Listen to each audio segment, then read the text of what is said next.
We're excited to have TUSK Partners visit our studios today. Kevin Arnold is a director at TUSK, and the topic today is DSOs and how, when, what, where. All these discussions are being had. And so my question to Kevin is really when you're getting ready to sell your DSO, right? How do you determine who to sell it to? Who's the right purchaser? Because there's all sorts of people wanting to buy dental practices today. We've got guys who are not in dental want to buy dental practices. We have PE groups, which are financial kind of guys.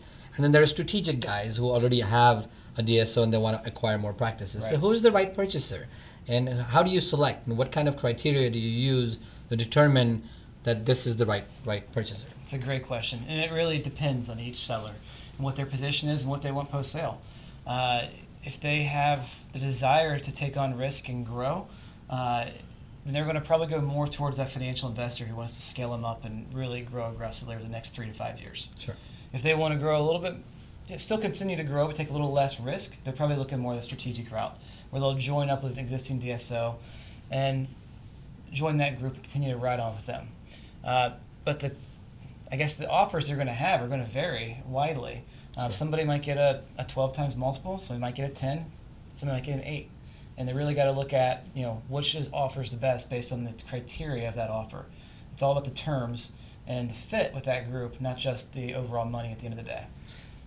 So if you're exiting entirely, then I guess you would go with the highest offer, or not necessarily? Not necessarily. Okay. Why is that? If you're exiting entirely, so I would say you're going to be looking at a strategic type of alliance there. Okay. Because if you're going to exit entirely, a financial investor is going to want you to stick around for quite a while. Right. But strategic, you'll have a shorter time to stick around, or you might need to sell to an individual purchaser as well, where you have the shortest amount to stick around. Okay. But the highest number might have the most provisions in it. They're going to change your overall value. You got to look at your cash out at close. So that first day that you sell the practices, how much cash are you receiving? Okay. And then how much your earn back provision. So over time, as you earn out, what are the terms of that? Is it a 5% of the purchase price? Is it 10%? Is it 50%? They vary widely, and you got to look at those details. It also depends on what the provisions of that earn out are. Is it realistic that you're going to hit that earn out? Right. That happens all the time. So not all EBITDA multiples are created equal? No way. Okay. Because again, the discussion is, oh my God, I got a 12, I got a 13, and we had a deal a couple of years ago at 17. That was the 18. high 18, right? 18, and we, without knowing what the deal was all about, the other stuff, right? Absolutely. You don't know whether it was a real 18 or it was really a 12, and you're not going to get the 6. Right, and it's going to be really hard to see that term sheet as well. So correct. So I mean, there's a lot of things. The earn out's one way. There's also an equity roll. So sometimes you can maybe not have an earn out, but you're going to get 20, 30, 50% of your investment rolled into equity in the new business. So you're taking a lot more risk there. Absolutely. But you have a lot more upside as well. You're going to be part of shaping that business going forward. And you take that risk, but you may not have any control over your destiny either, because you have no autonomy. Well, you have to know what those provisions are as well. Okay. What's your role in the new organization? Are you going to be, a clinician, or are you going to be the CEO or a regional manager? Really, what are you doing? Are you helping just develop that region, or are you invested in the growth of the organization as a whole?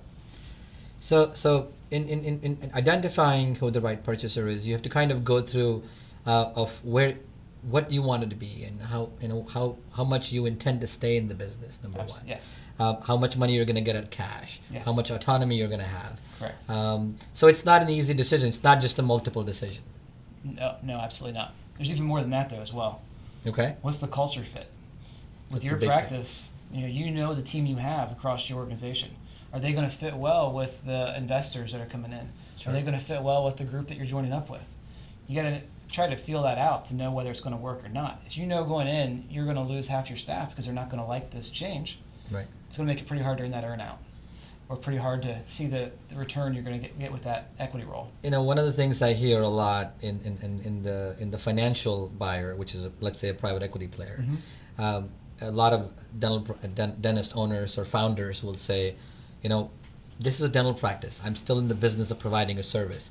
I cannot run my business from a spreadsheet. So you have to really evaluate, if you were going to have somebody sitting in a corner suite looking at numbers in a spreadsheet and say, oh, this is what you need to change. Right. Is that the right fit for you in terms of, even in terms of patient care? Right. Metrics are very important. I'm never going to say they're not. Okay. But it is a people business. Sure. People run the practices. Patients are people. You have to take care of them to bring in more patients, to Sure. see the revenue gains, profitability gains, and make the business be a great success. So having the metrics to see that and monitor it is important, but you have to know how to communicate it, and that's really, you're going to have to understand that with the fit with your team. Well, this is great. This is great information because, again, one of the big topics everywhere is this, okay, what multiple am I going to get? Right. And I think DSOs need to think about this more strategically in terms of where you want to be and make an informed decision, and TUSK can help with that. Absolutely, we can. Definitely, we help buyers and sellers across the board understand what their options are and what the best investment for them is. Perfect. Thank you so much. Thank you for this you. information. Thank you.